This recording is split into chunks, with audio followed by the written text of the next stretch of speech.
O bloco do Visão Técnica está começando nessa sexta-feira, 1º de julho de 2016, hoje com Aliakim Pereira de Sá, ele que é analista técnico da XP Investimentos, da Arena do Investidor. No primeiro bloco ele já mostrou por que ele continua otimista com o Ibovespa e por que o dólar pode subir. Nesse segundo bloco a gente vai dar uma olhada nas blue chips, mas antes de olhar as blue chips, eu quero, Kim, que você mostre aí o gráfico do dólar, porque no primeiro bloco a gente fez a análise com o contrato, o mini dólar, né? Então ele quer mostrar o gráfico do contrato cheio, que dá para ver melhor os movimentos que o Kim traçou. Aliás, todos os pontos de resistência que o Kim traçou. Bom, Kim, então 1 minuto de resposta, já que não deu tempo no primeiro bloco, a gente mostra agora. Fechado, vamos lá. Bom, aqui a gente está com gráfico perpétuo, portanto a gente tem histórico do lado esquerdo, coisa que a gente não tinha no caso do mini contrato que a gente viu anteriormente.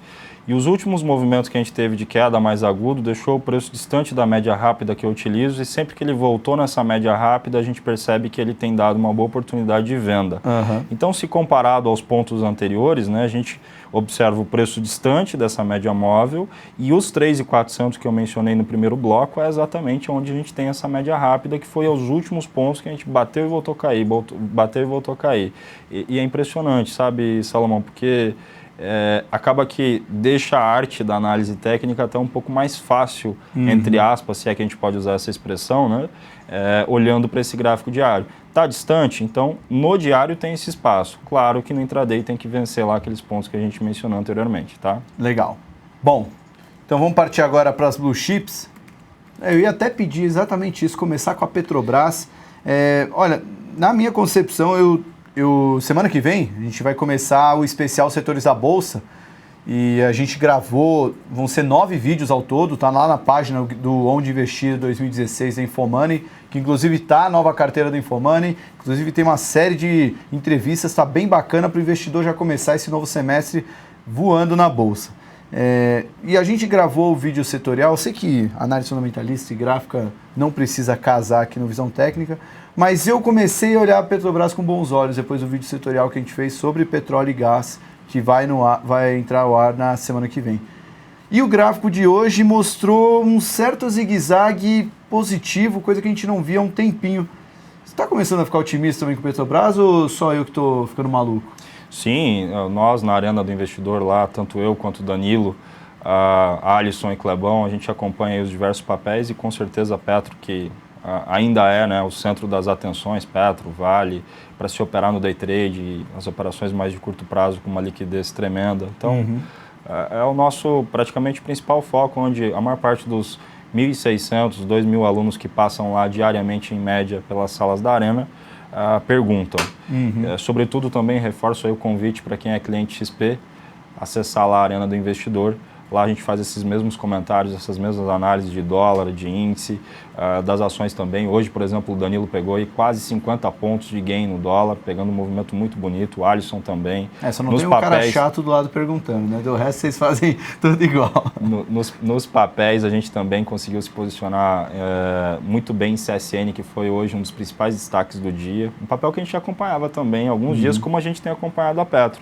E na Petro, propriamente dito, tem um número que é um divisor de águas, que é exatamente os 9,40. Acima dos 9,40 eu vejo a postura desse gráfico extremamente interessante, extremamente promissora. Quando você falou que não necessariamente análise técnica e análise fundamentalista precisam andar juntos, eu acho que até abre espaço para fazer uma colocação. Eu entendo que a combinação perfeita que um investidor tem que ter é exatamente essa, Salomão. À medida que você tem uma visão ampla da parte fundamentalista e uma visão ampla da parte técnica, você acaba não se prendendo a comprar papel bom que está passando por um momento de correção, e aí de repente você não consiga acertar o time olhando exclusivamente a análise fundamentalista. A análise técnica vai te dar o time. E do mesmo jeito que você também não consegue ver o que tem qualidade suficiente, o que tem saúde financeira suficiente para você encarteirar por um prazo maior, exclusivamente olhando a análise técnica. Então, acho que a receita do bolo, ela só se completa, e ele realmente só fica muito mais gostoso, digamos assim, esse bolo, quando as duas escolas andam juntas. Bom, trazendo isso para a Petrobras, eu acho que com essa queda do dólar também, né, já falando um pouco da parte fundamentalista, isso acaba, de certa forma, beneficiando a Petro, porque sim, a dívida dela é em dólar. Exatamente. Então, com toda essa queda, a gente pode falar aí, a grosso modo, pessoal, que ela deve 10% menos por conta do tamanho da queda que o dólar teve. Então, no primeiro momento, né, eu acho que isso já é um indício positivo para ela, sobretudo com a mudança de governo e tudo mais. Acho que a gente traz um novo otimismo para o papel. Do ponto de vista técnico, eu falei aí, os 9,40 é um divisor de águas, na minha opinião. Há muito tempo eu não vejo Petrobras formar um pivô de alta tão bonito como está formado agora no gráfico semanal. E enquanto cotar acima, olha o detalhe do que a gente está falando, enquanto cotar acima de 9,40, eu estou otimista com o papel para buscar os 10,50 e a superação de 10,50, se a gente lançar uma projeção aqui desse movimento, Salomão e demais colegas aí do Visão Técnica, a gente tem exatamente uma expectativa de curto prazo para 11,07 e depois disso 11,83. Quando superarmos esse 11,83, teoricamente a gente vem visitar essa resistência e esse topo antigo que a gente tem aqui, que foi formado lá atrás em abril de 2015. Então eu realmente estou otimista com ela acima de 9,40. O papel abre espaço aí para os 10,50, 11,07, 11,83 e 14,30. Legal. Eu sou muito rigoroso com o mercado que precisa se comportar como se a gente fosse subir do primeiro andar para o 10º andar. Você passa por todos os andares para você chegar no 10º andar. Nós estamos agora no 11º. Não tem como a gente sair do primeiro para chegar no 11º. A gente vai passar por todos eles. Se for pela escada, degrau por degrau. Se for por elevador, que é o caminho mais fácil, e é esse o modo que a gente quer operar no mercado, operar pelo modo elevador, a gente também vai passar por todos os andares. O mercado também. Quais são os próximos andares e quais são os próximos degraus aí que a Petro tem que romper? Passou os 9,40, passa agora a 10,50. Quando passar a 10,50, passa a 11,07. Passou 11,07, 11,83. Depois dos 11,83, 14,30. Isso aqui, diferente do elevador, né? Aliás, até, ainda bem que o mercado costuma dar aquela corrigida, né? Pelo menos quando a gente vai do primeiro para o 11º andar, o elevador não dá aquela sacudida para voltar para o 5º antes de subir, né? Perfeito, bem colocado. Mas realmente abre um precedente bem otimista, né? Petrobras que fazia muito tempo que era aquele papel que estava meio à deriva, né? Que estava difícil para operar vendido, estava difícil para operar comprado e começou a formar esse movimento. Vamos ver, né? Se o Ibovespa confirmar o movimento de alta, a Petrobras tem tudo para acompanhar, já que tem uma participação bem relevante no índice. Perfeito, exatamente. Vamos dar uma olhada agora, quer dar uma olhada em Vale? Com certeza. Vamos dar uma olhada então em Vale 5. Vale 5 já está um pouquinho mais complicado, né? Exatamente. E a gente tem que ressaltar o seguinte, né? A gente teve uma performance aqui no primeiro semestre, onde a Vale saiu lá dos seus 6,40, 6,50, e a gente veio fazer topo aqui próximo aos R$17, né? Então, primeiro semestre bem volátil. E agora, o que é os 9,40 na Petrobras, no meu modo de entender, é exatamente 13,30 para Vale. Se nós traçarmos aqui uma linha de resistência, tá certo? Nessa faixa de preço, de 13,30, 13,40, e observar que do lado esquerdo aqui a gente já teve, no mês de março, resistência nesse ponto, e aqui do lado direito a gente teve vários outros toques nesse nível, enquanto esse papel não se manter acima dessa faixa de preço, e aí, mais uma vez, né, cotando acima, acho que é um divisor de águas, tem horizonte, vai desenvolver um movimento mais curto aí, pelo menos para os 15,20 e depois disso os 16,80. Mas cotando abaixo, eu acho que ela vai se manter neutra, consolidando, que é o que ela vem fazendo nos últimos 2 meses. Então, eu trabalharia com 2 informações. Resistência em 13,30, principal suporte em 10,85, 10,88, com um suporte intermediário no 11,65. A perda de 11,65, luz vermelha para compra, luz verde para venda, porém com horizonte curto até o 10,85. Perdendo o 10,85, luz verde para venda e horizonte grande para queda. Rompimento de 13,30, 13,40, que é o mais provável, uma vez que o Ibovespa está ali alinhando para cima. Expectativa para a gente vir testar um ponto de bastante conflito na casa dos 15,20, R$15, e depois disso os 16,80. 13,30 é um divisor de águas. Legal. Vamos ver YouTube aqui também, dar uma passada nos bancos? Vamos lá. YouTube 4.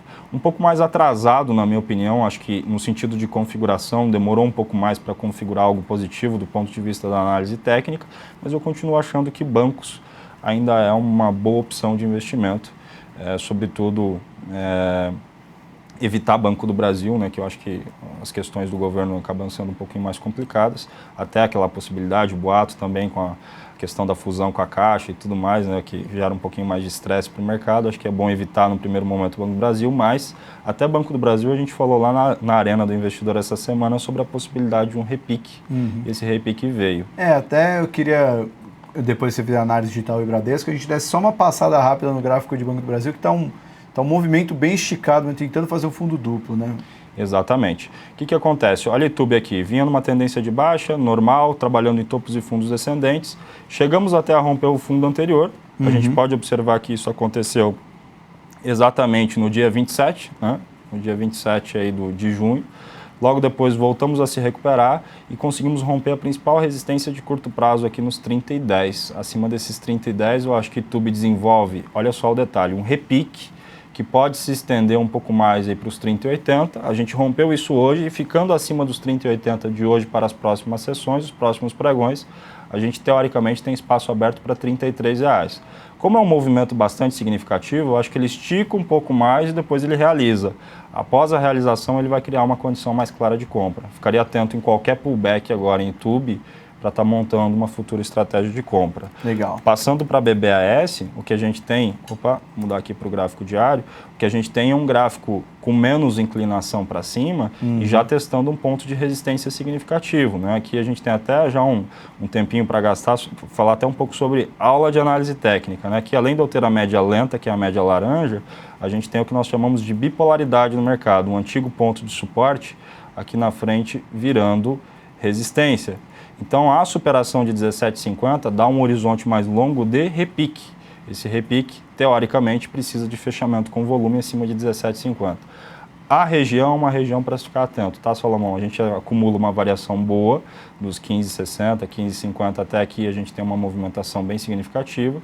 A superação dos 17,50 alonga um pouco mais esse repique, e aí esse repique, teoricamente, pode ser aí até os níveis de retração desse ciclo de queda que a gente teve, 18,30, 16,20 e os R$20. Ali é um ponto, teoricamente, nos R$20 bem significativo já no curto prazo. Legal. No primeiro momento, 17,50 é uma barreira importantíssima, tá? Para a gente matar esse setor, vamos também já dar uma passadinha aqui em BBDC, Bradesco. Boa. Que aí a gente já fica aí com os principais bancos aí já analisados, né? Bom, o que acontece? Bradesco também muito parecido com o YouTube, ganhando uma condição mais bonita do que a BBS, tem muito mais pontos positivos. Quando caiu, caiu com menos força. Quando subiu, subiu com uma característica mais homogênea de topos e fundos ascendentes. E está dando sequência a essa movimentação. A superação do último topo que fica aqui nos 25,70, com volume comprador, leva a gente a acreditar nesse quase que topo duplo aqui no nível de R$27 e acima dos 27 eu acho que tem um horizonte lindo. Olha o gráfico semanal como formaria aí um pivô confirmado bem longo e aí a gente vai brigar entre 27, 28, 28 e 90 com as principais resistências que a gente tem aí de 1 ano, 2 anos atrás. Bacana essa análise de bancos porque para quem acredita que o Brasil vai ter jeito, as reformas vão vir, a Bolsa vai voltar a andar, o setor financeiro tem que andar, né? Além de estar completamente ligado à recuperação da economia, tem a maior participação na composição do Ibovespa, então vai acabar puxando a alta se de fato vier, né? Bom, Kim, vamos dar um intervalo, último intervalo. No próximo vídeo a gente vai falar de quais ações que o Ali Akin está de olho para a próxima semana para operar no mercado. Fique ligado.